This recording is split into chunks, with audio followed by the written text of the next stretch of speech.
Hey everyone, and welcome back to The Explainer. Today, we are embarking on a really deeply emotional, psychological journey. Have you ever wondered why being a truly good, loving person sometimes just leaves you feeling completely drained? Well, today, we're going to analyze some fascinating source material that completely challenges what it means to give to others. We're going to dive into unconditional love, the hidden costs of our everyday kindness, and a surprisingly profound state of mind known as the void. Trust me, this structural breakdown is going to fundamentally change the way you view your relationships. Let's get right into it.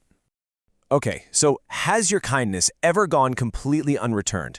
I want you to really think about it for a second. We've literally all been there, right? You go totally out of your way for someone, you pour your time, your energy, your whole heart into them, and in return, absolute silence. Just nothing.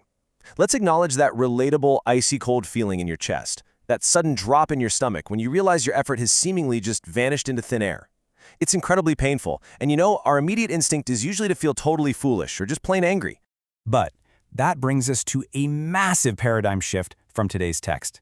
It says, unrequited love, after passing through emptiness, eventually returns in a different form. We are going to systematically break down why this emptiness, that awful, hollow, gut-wrenching feeling, is actually not a failure at all. No way. It is, surprisingly enough, a highly positive milestone on the path to profound inner peace. All right, moving right along into Section 1, Conditional Kindness versus True Love, uncovering our hidden expectations. So to really understand this void, we kind of have to look in the mirror and see what we're actually doing when we act kindly. We need to uncover the subconscious ulterior motives that are often hiding right beneath the surface of our everyday actions. When we look at conditional kindness, we often see people showering a crush with affection, right? They completely convince themselves they are just being loving. But the text hits us with a tough truth. At the root of that kindness lies a hidden expectation for a return, usually a romantic or physical connection. Because it's conditional, if the recipient doesn't respond the way we want them to, that kindness evaporates instantly, turning right into bitter dissatisfaction. True love, however, does not have those strings attached. It remains consistent and it's poured out equally regardless of the person's age, gender, or whether they can give you what you want. Let's look at how this builds into actionable reality.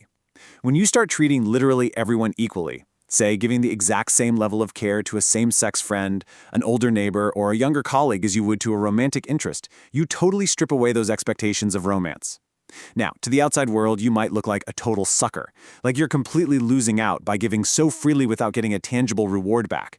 It can feel really counterintuitive. But the source emphasizes that this exact process is what reveals our own hidden selfish calculations. And stripping away those calculations, that is the absolutely essential foundation for cultivating pure affection. Which leads us to Section 2, the emptiness of unconditional love, why giving equally leads to the void. Okay, so we've established what true love is, but here is the huge twist. Dedicating your time and energy to others is fundamentally an act of self-sacrifice, and naturally that triggers an intense, very human desire for reciprocation. This brings us to a massive reframing of a concept the text refers to as kyumu kan, or emptiness. When you give to everyone equally, without conditions, eventually you are going to hit a wall. You'll wake up one day with this giant gaping hole in your heart thinking, man, I've done so much, and absolutely nothing has come back. But the crucial takeaway here is that this emptiness is not a weakness. It's definitely not a sign that your efforts were wasted. The source explicitly states that feeling this sudden void means you are actually doing it right. It's a necessary path walked only by those who are actively succeeding at interacting with people without conditions. So what on earth do you do when that heavy, hollow emptiness hits you? Well, the text offers some incredibly empathetic advice here. Accept the void. Just accept it. Don't rush to erase this feeling. Whatever you do, don't panic and revert back to being transactional just so you can feel something again. You are naturally feeling the weight of self-sacrifice because, well, you are human, and humans naturally crave warmth in return for the warmth they give out. Acknowledge the void, walk alongside it, and surprisingly, it will actually protect your heart in the long run. All right, Section 3, Whose Right is Happiness? Discovering the boundary between self and others.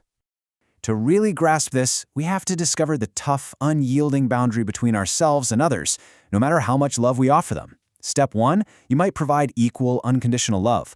But then comes a hard reality check in Step 2. The recipient alone decides how to interpret it. The text points out that even if you pour love into someone, they might actually distance themselves. Some people, out of a deep-seated fear of happiness, will unconsciously choose to remain in a really unhappy situation. And finally, step 3, the ultimate realization, the right to receive happiness remains entirely theirs. Their life is their own. And honestly, realizing this lifts a massive, completely unnecessary burden right off your shoulders. Have you ever caught yourself muttering, "Man, after all I did for them"? Yeah, me too. But if you ever catch yourself thinking that, it is a quiet signal that you were still expecting something. When that bitter thought bubbles up, the source text advises us not to get angry at the other person. Instead, treat that phrase as an internal alarm bell. Actually, scratch that. Treat it like a gentle cue for quiet reflection. It's just reminding you that despite your absolute best efforts, your own lingering expectations had crept back in. Notice it, accept it without blaming yourself, and just recalibrate. And that brings us to our final part, Section 4, Happiness Beyond the Void, the quiet return of true fulfillment. So, we've navigated the tricky expectations, the self-sacrifice, and that crazy empty void. Now let's look at how happiness eventually makes its way back to us. The crucial point here is that the reward for unconditional love rarely comes back the way Hollywood tells us it will. It's almost never a grand romantic gesture or immediate, tearful gratitude. Instead, it returns over time as these subtle, profound life shifts. You'll suddenly notice your human relationships have become peaceful and drama-free. You will develop a deep, unshakable trust in yourself. You'll start having unexpected, highly genuine encounters with others.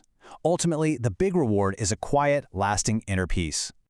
To help with this, the author drops this highly specific and honestly super liberating metric, 1 out of 100. Think about it like this. If you give love 100 times, you should expect just one single thing in return. Imagine how much that lowers your daily anxiety. By adopting this almost mathematical approach to your expectations, you instantly guard your heart against anger and disappointment. You aren't sitting there expecting a one-to-one return on your emotional investment. You are just giving for the pure sake of giving.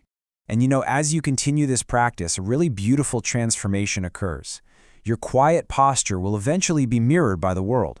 By walking this path calmly, without demanding returns, it begins to quietly seep into your facial expressions, your body language, and your daily actions. Eventually, people who truly understand what real love is will notice this. They will naturally gravitate toward you. Without even forcing it, your entire environment will transform to reflect the pure energy you've been putting out. So the question I want to leave you to chew on today is this.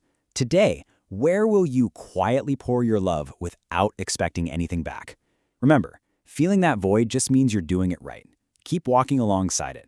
Lower those expectations to 1 in 100 and just watch how the world eventually mirrors your quiet grace. Thank you so much for joining me on this explainer today. Keep learning, keep growing, and I'll catch you on the next deep dive.